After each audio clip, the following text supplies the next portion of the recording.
Tajuk fin nahyi anil qiraah fir ruku'. Itu bab yang datang pada menyatakan tegah daripada membaca Al-Quran di dalam rukuk. Tajuk malam ni ialah masa rukuk kita ditegah daripada baca ayat Quran. Pasal apa? Pasal ada orang dia jadi ghaflah. Dia ghaflah. Dia rukuk Allahu Akbar, dia baca Fatihah. Kan? Oh tuan-tuan, karutlah kita lah ni, cukup punya karut.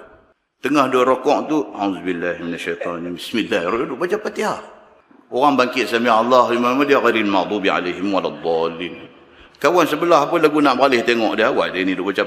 Dia ghaflah. Berserabut kepala otak, apa benda dia duk fikir tak tahu sebelum dia sembahyang tadi.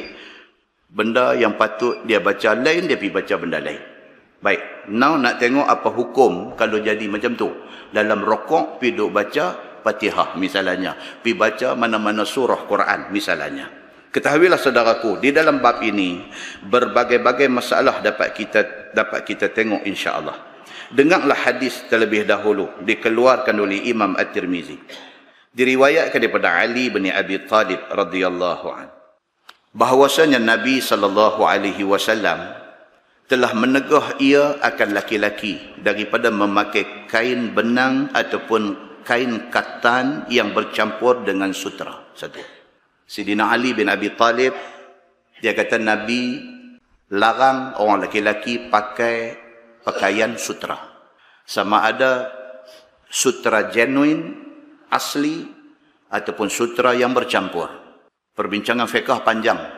Kita dah baca di dalam Kitabul Libas. Di dalam bab pakaian, dia cerita detail tentang benda ni. Satu. Dan menegah Nabi SAW daripada memakai kain yang bercelum asfar. Asfar ni kuning. Nabi melarang pakai pakaian warna kuning. Ni pun kita dah bincang panjang di bawah Kitabul Libas. Di bawah bab tentang pakaian. Yakni yang dikatakan asfar itu ialah kain yang dicelup kuning. Sambung hadis tu dia kata wa an takhattumiz zahab. Dan menegah Nabi SAW akan laki-laki daripada pakai cincin mah. Ramai tak ramai tuan-tuan orang laki-laki pakai barang mah lah ni? Oh ramai. Dulu saya ingat 20 tahun dulu, 30 tahun dulu, tu imam masjid gigi mah ada sepuntung. Tu aja. Gigi mah sepuntung, kemudian di pintu masuk masjid pisang mah. Yang tu aja. Dulu punya cerita. Hari ni tuan-tuan, orang lelaki-lelaki piduk pakai cincin mah, piduk pakai rantai mah, dia nak pakai barang mah macam mana bini dia pakai. Malam ni kita baca hadis, dia beritahu benda ni very clear. Dia kata apa? Nabi SAW menegah orang lelaki-lelaki memakai cincin mah dan juga apa-apa barang mah. Wa an qiraatil Quran fir ruku'. Ini tajuk yang nak dibincangkan. Dan juga Nabi SAW tegah laki-laki daripada membaca Quran di dalam rukuk. Tengah duk rukuk, pergi duk baca Quran. Itu dilarang oleh Nabi SAW. Kata At-Tirmizi, dan pada bab ini ada riwayat daripada Ibni Abbas. Dan bermula hadis Sayyidina Ali bin Abi Talib itu adalah hadis yang hasan lagi sahih. Dan dikeluarkan oleh Imam Muslim di dalam sahihnya di bawah Babul Libas. Libas ni maksudnya apa? Pakaian. Orang putih ambil yang ni, dia buah nama selong Levi's. Okay. Kalau Melayu, libas ni dia masuk lain pula. Dia libas. Tangan dia pergi kena biji mata kau tu. Tu libas. Tiga-tiga orang pakai. Melayu kalau libas satu makna, Arab kalau libas makna pakaian, orang putih Levi's dia buah nama selong jin dia.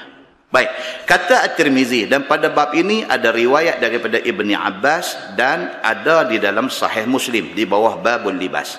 Masalah membaca Quran di dalam rukuk sembahyang, kata Abu Isa, dan seperti dalam hadis itu perkataan ahlul ilmi daripada sahabat Nabi SAW dan mereka yang kemudian daripada mereka itu. Dia kata daripada Nabi kata, sahabat-sahabat Nabi dan semua ahlul ilmi ni maksudnya ulama.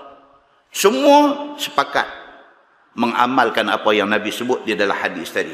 Apa Nabi sebut dalam hadis tadi? Yang pertama, orang lelaki-lelaki tak boleh pakai sutera.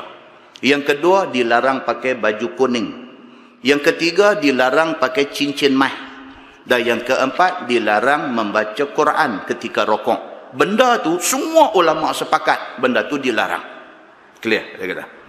Telah memakruhkan mereka itu akan membaca Fatihah atau ayat Quran di dalam rokok. Dia dalam agama ni, kalau tuan-tuan belajar usul fiqh, bila mai tegah ni, dia nak pergi dua kemungkinan. Satu, yadullu ala tahrim. Dia menunjukkan ke atas haram. Lagi satu, dia menunjukkan atas makruh. Dia tak boleh jadi sunat, dia tak boleh jadi wajib. Bila main nas hadis, dia kata naha Rasulullah, telah melarang Rasulullah. Larang makna tafsiran sekali lagi dia nak pergi dua aja. Sama ada haram ataupun paling tidak makruh. Kita tak boleh bila baca hadis cerita naha Rasulullah, Nabi larang, kita pergi duk baca hadis tu, kita habaq balik kata benda ni sunat. Ini karun. Tak boleh. Dia tak boleh jadi macam tu. Baik. So, dia kata hadis yang kata Nabi larang 4 perkara tadi, ada sebahagian ulama mengatakan makruh baca Fatihah, bukan haram. Itu pendapat sebahagian ulama. Baik. Kata Imam Nawawi di dalam syarah Muslim, pada hadis yang dikeluarkan oleh Muslim itu menunjukkan atas tegah membaca Quran di dalam rukuk dan di dalam sujud. Imam Muslim, Imam Nawawi di dalam membuat syarah kepada hadis Muslim, dia kata oleh kerana hadis itu tegah, maknanya tak boleh, dia kata. Dan bahawasanya rukuk itu kita disuruh mengucapkan tasbih, dan juga sujud itu pun kita disuruh mengucapkan tasbih dan doa. Masa rukuk, masa sujud ni bukan disuruh baca Quran, disuruh mengucapkan tasbih dan zikir dan doa. Itu saja. Dalam hadis lain Nabi kata apa? Aqrabul ibad ilallah fis sujud. Sehampir-hampir hamba dengan Allah adalah di dalam sujud. Fa'akthirud du'a fis sujud. Nabi kata maka perbanyakkanlah doa ketika sujud. Maka maknanya masa sujud dibolehkan berdoa. Pasti ada hadis daripada Nabi SAW. Tapi tidak disuruh baca Quran, tak kira Fatihah atau apa-apa surah. Masa rukuk, masa sujud disuruh kita membaca tasbih, membaca zikir dan berdoa. Itu saja. Dan bahawasanya rukuk itu mengucap tasbih dan sujud juga mengucap tasbih dan doa. Maka jikalau membaca seseorang itu di dalam rukuk ataupun di dalam sujud akan lain daripada Fatihah, nescaya makruh ia dan tidak batal sembahyang. Imam Nawawi pun dia kata makruh, tapi sembahyang tak batal. Dia kata tapi makruh. Benda tu Tuhan tak suka. Pasal Nabi dah habang kata jangan, kita pergi duk buat juga, Tuhan tak suka. Begitu. Dan jika membaca ia akan Fatihah, maka padanya dua wajah bagi ashab kita. Bermula yang lebih asah daripada keduanya, bahawasanya seperti lain daripada Fatihah, maka makruh ia. Sama juga. Dia pikut tu juga. Kalau tak haram, makruh. Cerita dia mudah faham apa dia? Masa rukuk, masa sujud, terus aduk baca apa pun ayat Quran. Sudah. Faham yang tu aja. Masa rukuk, masa sujud, dilarang baca ayat Quran. Kalau baca juga, ada sebahagian kata haram, ada sebahagian kata makruh. Cerita dia tak mau, masa tu tak mau duk baca ayat-ayat Quran ketika rukuk dan sujud. Tetapi dia kata sembahyang tidak batal. Dan wajah yang kedua, dia kata haram dan batal sembahyang. Ini pendapat dia dalam fiqh, tuan-tuan, dia hantar mai dua. Satu, hak ringan punya, dia nanti kata makruh. Sembahyang tak batal. Dia mai satu lagi, dia kata haram, sembahyang batal.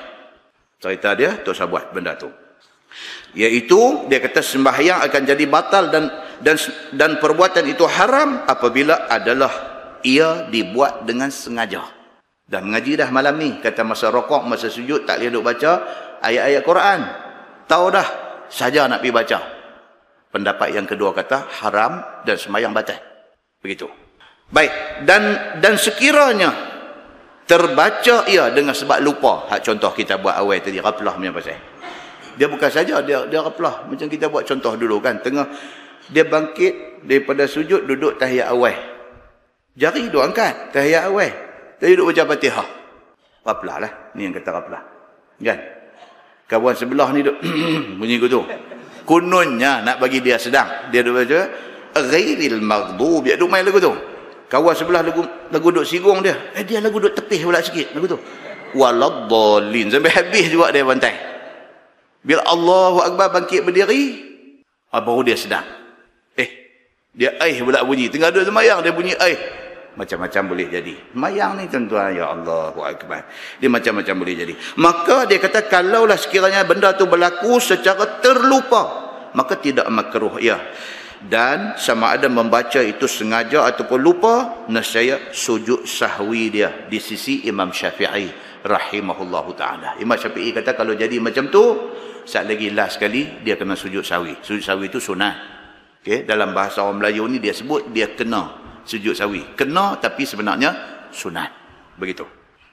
Dan telah disunatkan oleh Imam Syafi'i rahimahullahu ta'ala dan lainnya daripada ulama bahawa membaca di dalam rukuk itu akan subhana rabbiyal azim. Ini riwayat yang paling kuat.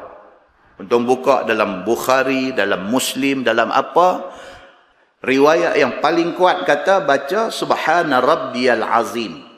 Masa sujud baca subhana rabbiyal a'la. Gitu. Riwayat yang kurang kuat dia tambah. Dia kata subhana rabbiyal azim wa bihamdi. Ada tak ada tu wa bihamdi dalam hadis? Ada, tetapi daripada riwayat yang kurang kuat. Jadi hari ni kalau kita ambil yang riwayat kuat, itu lebih baik. Tapi kalau nak ubah sampai nak jadi raplah habis semua, bacalah lagu mana duk baca tu. Ada orang dia tak boleh ubah dah, pasal dia dah hafal benda tu daripada duk mengaji apa Tazkiyah Habim dulu duk hafal lagu tu. Hari ni umur dah 52, kata duk abang kata baca tak mau subhana rabbiyal azim wa bihamdih, itu tak mau subhana rabbiyal azim saja. Dia duk nak perbetul yang tu, rakaat dia terlupa pula dah. Ada orang lagu tu, dia tak boleh kacau-kacau, dia tak boleh. Ada orang macam kalau lagu tu bacalah, nak baca lagu mana pun tak apa. Tidak membatalkan sembahyang. Dan dia kata di dalam sujud itu kita baca subhana rabbiyal a'la. Nampak? Dia buah dekat tu aja. Dan diulang-ulang pada tiap-tiap satu daripada keduanya 3 kali. Dan dikumpul bersamanya barang yang datang di dalam hadis daripada doa, iaitu Allahumma laka raka'tu, sehingga akhirnya. Ada lagi riwayat, ada bacaan-bacaan tambahan yang lain lagi. Begitu.